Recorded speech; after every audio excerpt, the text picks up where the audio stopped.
Hey everyone, welcome back. If you want better speed, security, and new features, keeping your Brave browser updated is super important.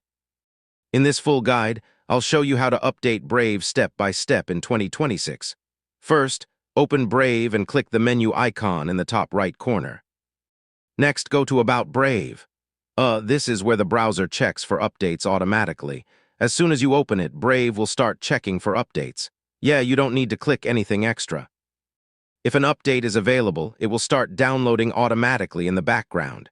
Once the update is ready, click Relaunch to apply it. This restarts your browser with the latest version.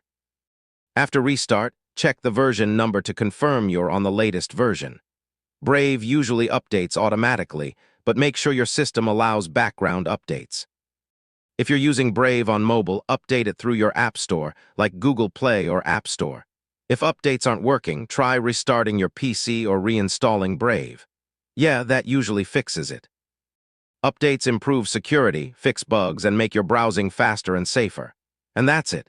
Keeping your browser updated is quick and keeps everything smooth, secure, and up to date.